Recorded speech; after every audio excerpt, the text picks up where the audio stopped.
Welcome at the Antwerp Convention. Welcome, Mr. David Warner.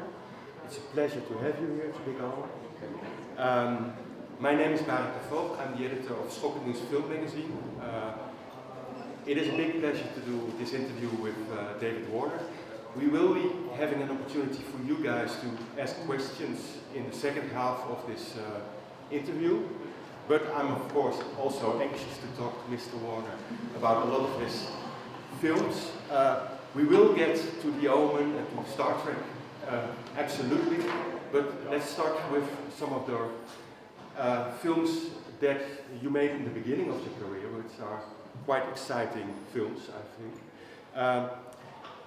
I had the opportunity to see Morgan, A Suitable Case for Treatment, which is one of your first big parts, I guess, right? Morgan, A Suitable Case for Treatment is an old black and white film made 50 years ago, for which Vanessa Redgrave got nominated for an Oscar. I remember. She didn't win.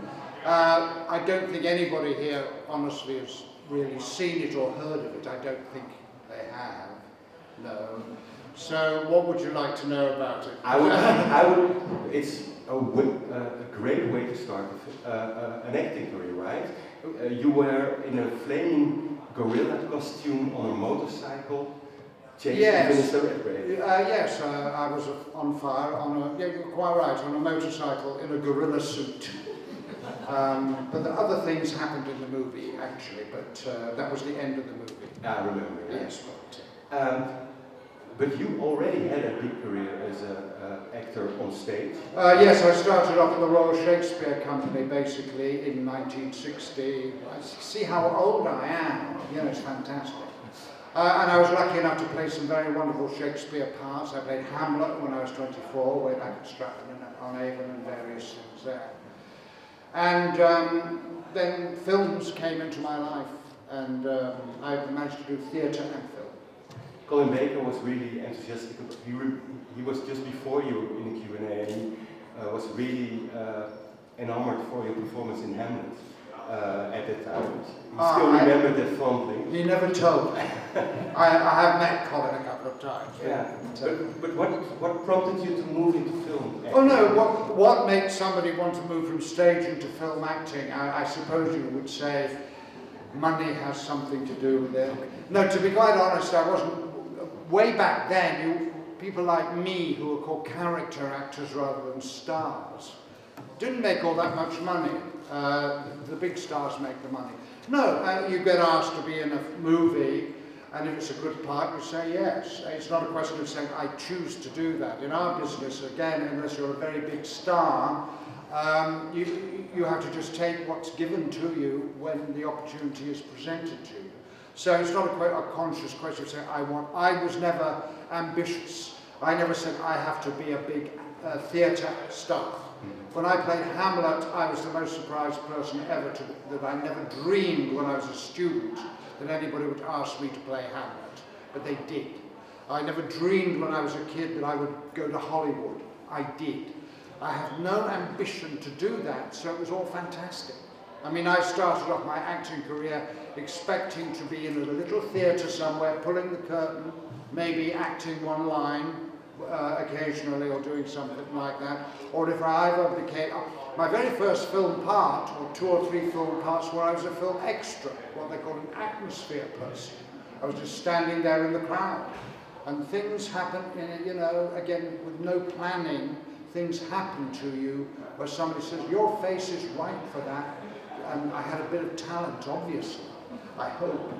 And things just developed from there. It's not a question of planning a career to be a star, which I am not a star, I'm a good supporting character actor.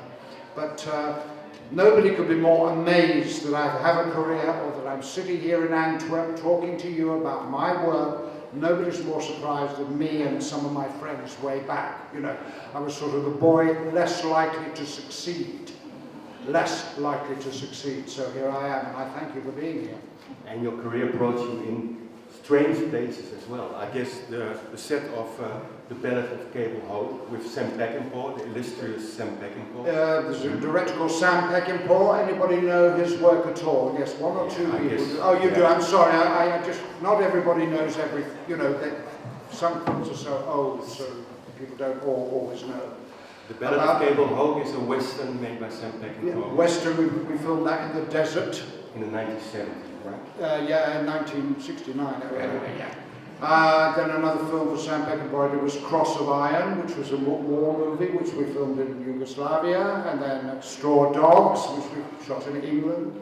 But the Ballad of Cable Hope is really notorious for Sam Peckinpah being in conflict with the studios, being heavily drunk during the set. Do you remember all kinds of that kind of things? Yes, I remember. It was quite interesting, but I think Sam Peckinpah was a great movie director for anybody who who's really interested in movies and film and don't really know his work. They should see it. It's exciting, it's visceral, it's physical, it's romantic, it's funny, it's all sorts of things. This particular director, if you Google him or look him up, has a reputation for making violent movies. His favourite movie, and this is the truth, was a film called The Ballad of Cable Hope, which had 2 gunshots in it. Now he made a movie called The Wild Bunch, where everybody was doing, and Cross of Iron, where everybody was killing each other and shooting each other.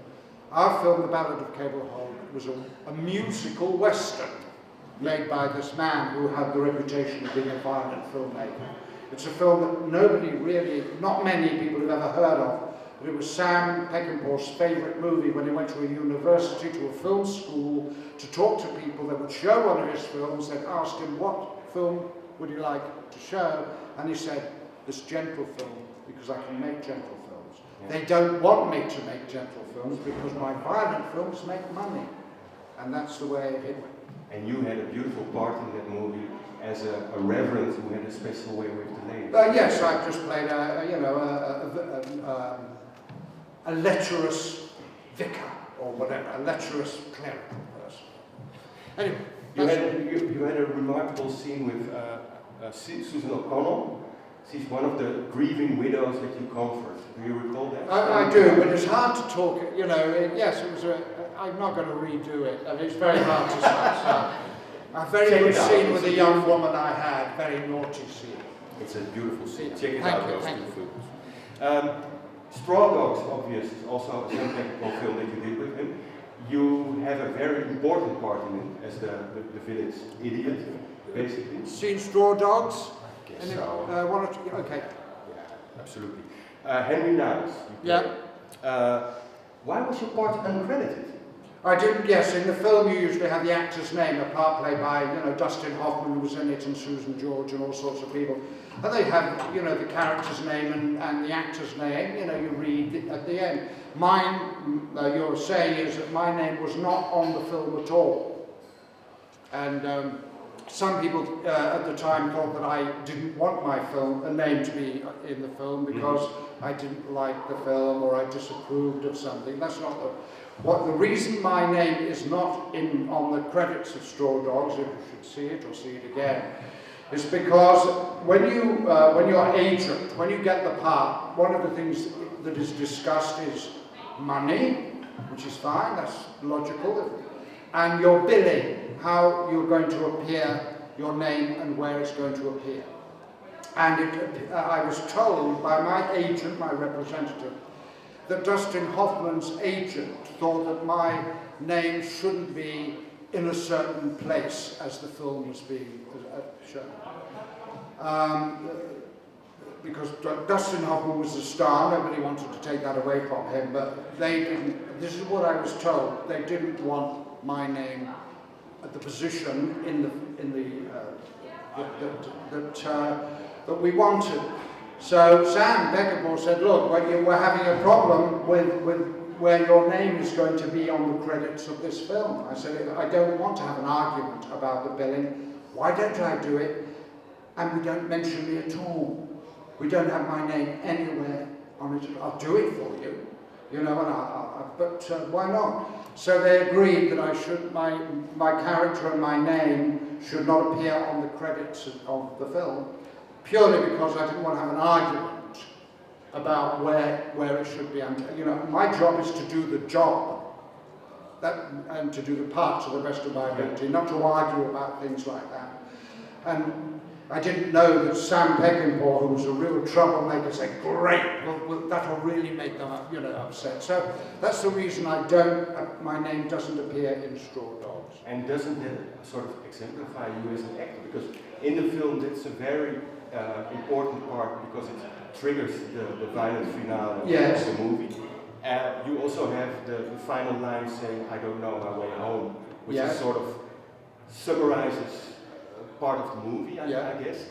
Same thing across in Ireland. You get some of the monologues that really tell about the theme or the content of the movie. Yeah. Well, it's often your part in the movies, I guess. It does seem that in the three movies, but Sam Peckinpah never knew how to finish a movie. He didn't know how to finish it.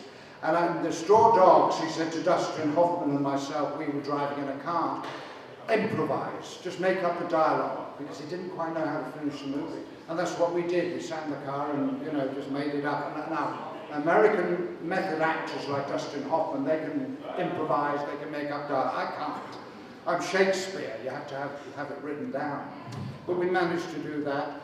At the end of Cross of Iron, a film that you may have heard of or not, James Mason, the great actor, British actor James Mason and I, Sam said, "Look, can you write a scene for the very end?" So that scene where I get into the motorbike, we wrote ourselves. Okay. I'm not a writer. But it's a beautiful scene. Well, it's a good scene, isn't it? Mason tells you sort of to build a new generation of German poets and thinkers instead of war monuments. This is perfect. Good. If you have a chance to see that, it's one of the best war movies out there. Absolutely. Anti-war movies. Anti-war. Yeah. Now let's talk about The Omen, because that's a film that I'm sure everybody knows around here. Made in The Omen. Everybody knows The Omen. Right. Okay. 76. Directed by Richard Donner, made famous by the beautiful score by Jerry Goldsmith. 3 years after The Exorcist and after Rosemary's Baby, what drew you to the project? Oh, no, well, what drew me, no, again, you've been very flattering. What drew me to I went and was a group of actors who were up for the part. Mm-hmm. It's not like, oh, I think I want to play that part. It doesn't, as you know, it doesn't quite work that way. No, I mean, I went in for a job, and I got the job. That's basically it. It's you know, originally the film was called Birthmark. Birthmark. Yeah. That's what the film was called originally. Gregory Peck, the great Gregory Peck, received a script called Birthmark. And then, you know, the guy did To Kill a Mockingbird and all those wonderful things, ending up with a horror movie ostensibly. Mm-hmm. Although I think I don't see it as a horror movie, I see it as something different. Because you don't see much blood in that picture. You have the suggestion and the music, as you mentioned.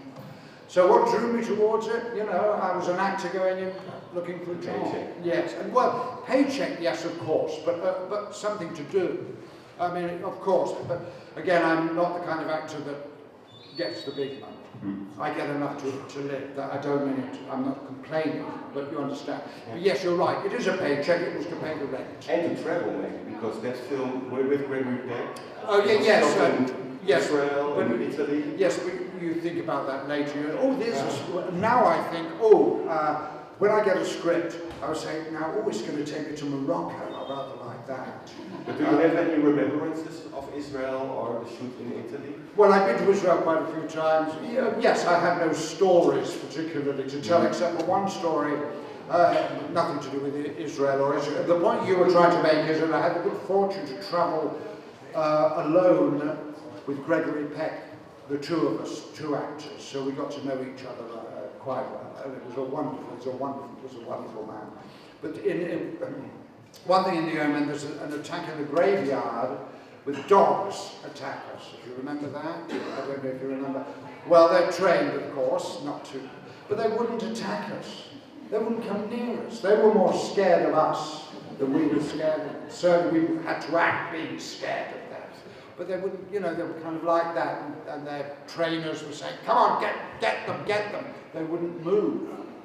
So came up with the idea of putting some meat down our shirts so that they would at least be attracted by the smell of the meat and try it. And if you ever see the Omen again or get it on DVD or you can freeze frame it, there's one shot of me with a dog on top of me. And I'm having to push it away from biting my neck, you know, it's had to be edited. But what you'll see is me pushing, but with this hand, pulling it towards me, because the dog just wouldn't come close. So I had to hold the dog and then act being afraid of it. So it's just one of those things. That's it.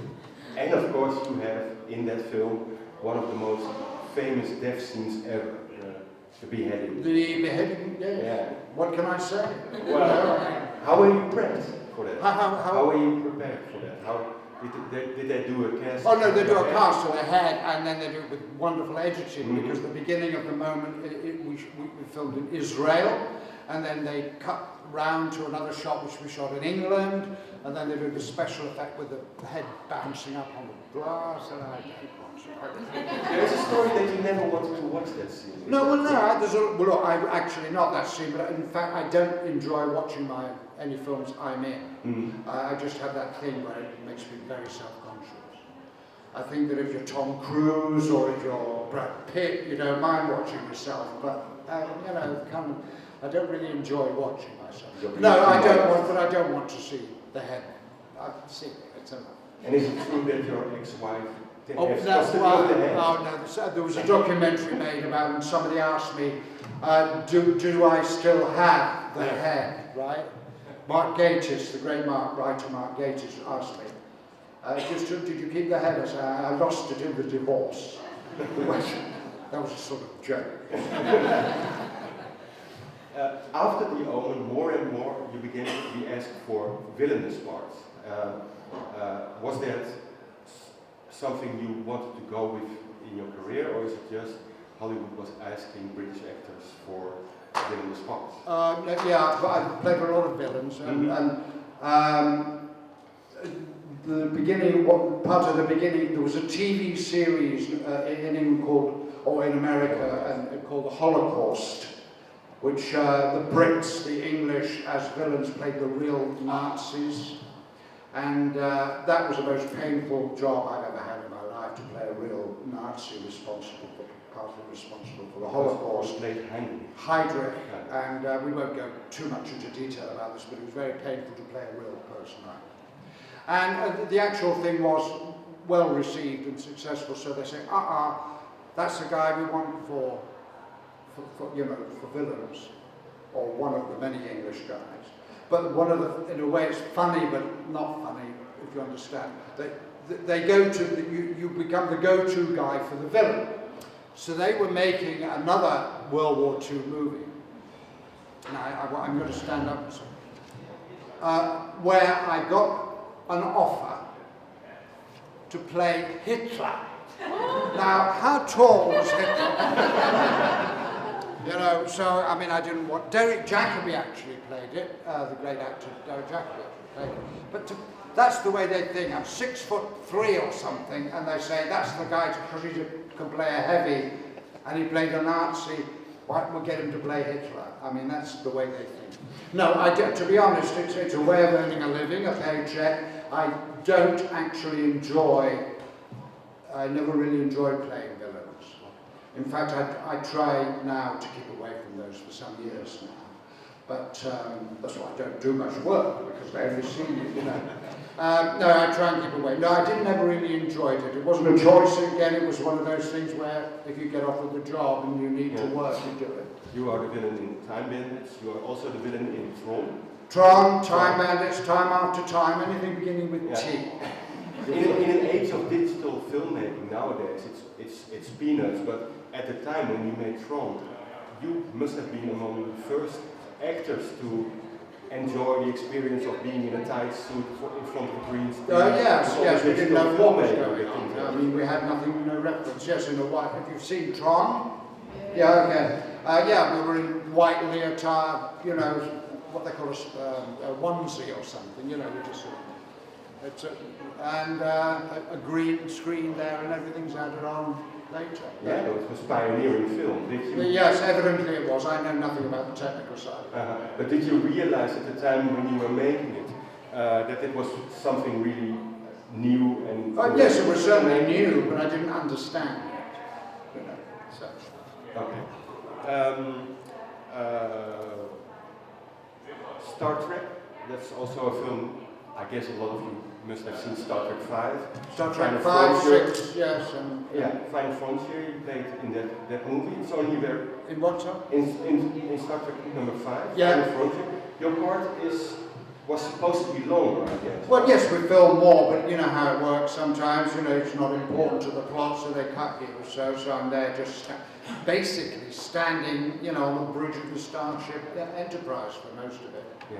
You know. So what happened? Because William Shatner asked you in person. I read somewhere. I went to see him. Did he lose control during the filming, or did he lose control? No. Of what? I'm sorry, I don't understand the question. It's so surprising. You are introduced in the film quite yes, well. no, but it's and then halfway the film, we lose track of you. Yes, because the film was too long. Then it's about the guys on the, you know, it's about the crew, the stars there, and they, you know.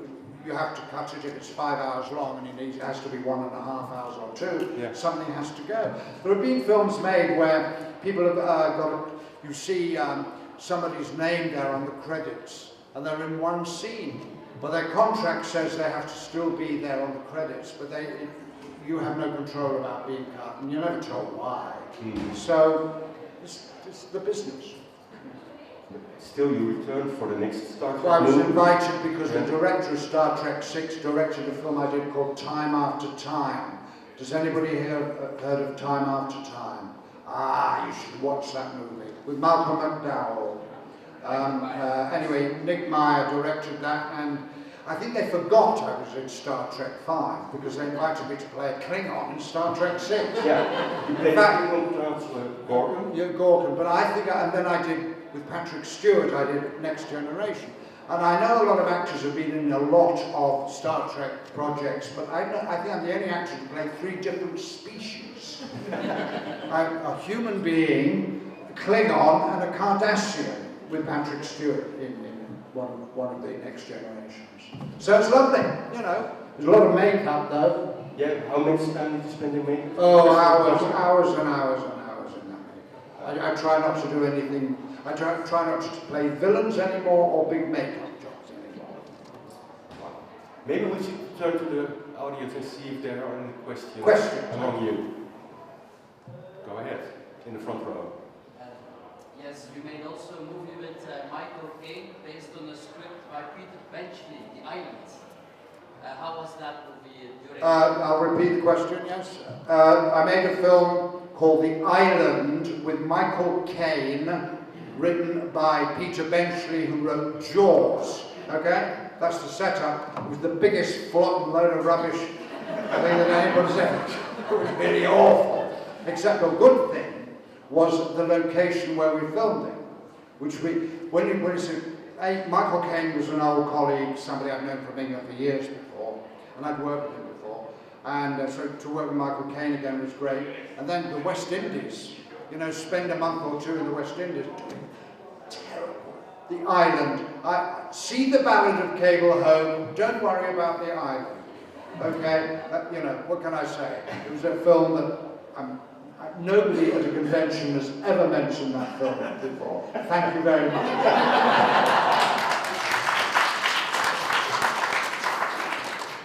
Unless you want to see you as a buccaneer. No, we don't go there. Any other questions? Go ahead, second row. You've played the Doctor in Big Finish, Doctor Who Unbound. Were you ever in the running to play a genuine Doctor for television? We have on a short list for it. I'm sorry, what? You played the Doctor in Doctor Who Unbound? Doctor Who Unbound? Oh, Doctor Who Unbound, which is an audio. Yes. Does anybody hear the audios of Big Finish? I know you do. And I know, yes, I know you do. Yes, I was in Doctor Who, not on TV or film, but on audios. A company called Big Finish releases CDs of Colin Baker does them. Yeah. So he, and all the Doctors, in fact, except for Eccleston, Peter Capaldi hasn't started yet, has he? Matt Smith, I don't think has done them. No, he's not allowed to. I'm sorry? They don't have a license, but they do have David Tennant playing like 20 other parts. I know, well, when I played the Doctor, David Tennant, before he became the Doctor, was in my one. It's a collector's item, my dear. Yes, I played Doctor Who, and David Tennant played a tiny part before he was even thought of the Doctor. Yeah, just look at the cast list. That's a collector's item. I taught him everything he did. You know. And you did have a part in the episode 7, in the 7th series, in the episode called War. Oh, yes, I was Russian actually. submarine, right? Were you actually going to ask another question? The question was, were you ever in the running to play the Doctor on television? Oh, was I ever in the running to play Doctor Who on TV is the question. That's been asked to me before. All I can say is, when they were changing doctors at one stage way back, my agent called me and asked me, would I be interested in being considered for one of the doctors, which is different from being offered the Doctor, you understand that? And I said, I'm always interested in any job, but I wasn't free at the time. So it was discussed, would I be interested? Yes, but I wasn't free. But anyway, so I've done a couple of audios playing the Doctor where they have lots of guest people playing the Doctor, because as we know, the Doctor can change from moment to moment. Other questions? Yes, sir. No, okay, go ahead. Working with James Cameron, Yeah. it's not really difficult to work with. What was your experience? What was your experience working with James Cameron? James Cameron, who directed the Titanic, has a reputation of being difficult to work with. That's the question. And I suppose you're going to ask me, was it? Actually, in the main, James Cameron got more uptight and difficult, if that's the word. You said he was difficult. He was a perfectionist, like a lot of directors are. Brilliant with the technical parts of the Titanic, what time of day, what angle was, all that he was there. The same carpets that were on the Titanic were made by the manufacturers of the real one and all that kind of stuff. So he was under terrible pressure from the financial side of the film. So I think with the technical side of making the picture, it was the most difficult. In the main, he got on okay with the actors, which isn't always so. It was mainly because of the pressures there. I personally didn't have any problems with him at all, but then my part wasn't all that huge. But I had heard the same as you. Yes, I could. Hundreds of directors shout when they're, and he was one of them. So, it was a tough film to make.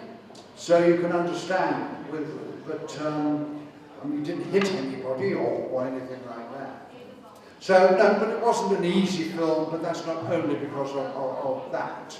The conditions and the pressures were tremendous on making that film. And the budget, the cost was going up every single day. So the pressures on everybody were extraordinary. So, I can't tell you, Sam Peckinpah, who we were discussing earlier, had a great reputation of being difficult, but he loved actors as well. So it's a whole different thing. Any other questions? Yeah. Yes. Yes. Oh. How do you prepare for the character in Tron?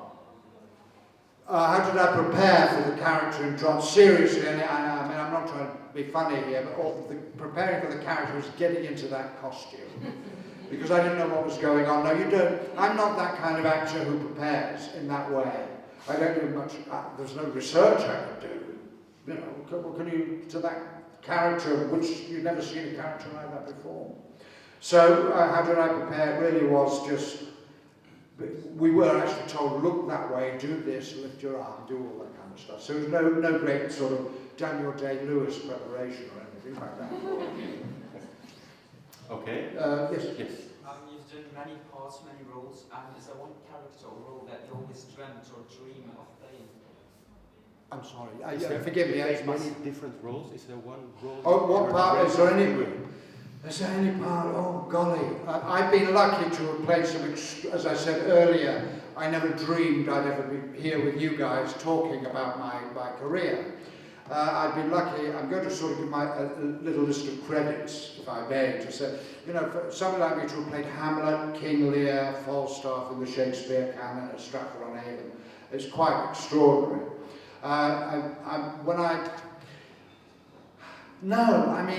Because I was so surprised to be, if you see me in anything, I assure you, I'm the most surprised to have been asked to do it. You know, because there are hundreds of actors out there, some of them aren't free to do it. So if I say, oh, I'd like to have played in the Pirates of the Caribbean, or maybe, you know, or I can't really think, because I've had such a fortunate, unexpected and lucky career, that I don't say, oh my God, I wish I'd have played that, because everything's been a bonus. I wish I could answer your question, but it's the only way I can answer. There's nothing there that maybe I'd like to have got the girl once when I was young, but I never got the girl, you know. Do more comedy. I would love to have done more comedy. When I was younger, I'd like to have done a little bit more action films or something, but nothing. I can't say that I'm hankering to play a part. I hope that's it. And you're still not finished yet, because there was a short film released, Old Habits. Has that been released? I thought it was released. Yeah, there was a 7-minute film, really, which I guess All Habits Die Hard. You still keep acting, right? Yeah, no. Well, that's a 7-minute film, which really is for the internet. Okay. You know, but it's not a film you think is going to end up anywhere. You do it. As far as I know, I did it to help the two directors, get something out there. Mm-hmm. But thank you. But do you still have other projects that you are looking for? A little bit involved, yeah. I mean, there's a series coming. Well, again, we're in Antwerp, not London, but it's a series coming out called Penny Dreadful, which is being promoted in the UK, but I don't know if anybody's heard of it here yet. Which somebody got ill and dropped out, so I was invited to go and fill in for this person. So I'm in about 3 scenes in 8 hours of television. You know, but it keeps me going. But I've no big projects. Anyway, that was have time. I think we have time for one last question. You've asked one. Get the gent over there. I really enjoyed your performance in Time Bandits, in which you personify evil. Well, the Time Bandits, if anybody's seen Time Bandits, you know, where all that stuff, and that was a difficult costume to get into, and it was even terrible trying to go to the lavatory with all that stuff on. I won't go into details. But Time Bandits was great, but I hope that Time Bandits was evil, but funny as well. The whole idea was it was supposed to be kind of comically evil rather than just basically evil. But Time Bandits was a wonderful project to work on. With the great Terry Gilliam, whose mind is like that, and he puts onto the screen some extraordinary stuff and images. It was wonderful. Yeah, great. What was the question about? What was your rapport with Terry Gilliam? No, as I say, he was wonderful. Oh no, I mean, he's tough to work with because the conditions, again, you don't necessarily know that as an audience, but the conditions were really tough, especially for the little guys. You know, if you saw Time Bandits, you know, they can't actually swim, but they were in the water a lot. They worked really hard. But Terry Gilliam was great. You know, he's the kind of guy you want to do anything for. You know, that's the way it worked. Okay, I guess that's all for today. So. Oh, is that it? Yeah. We have to wrap sorry. it up. But,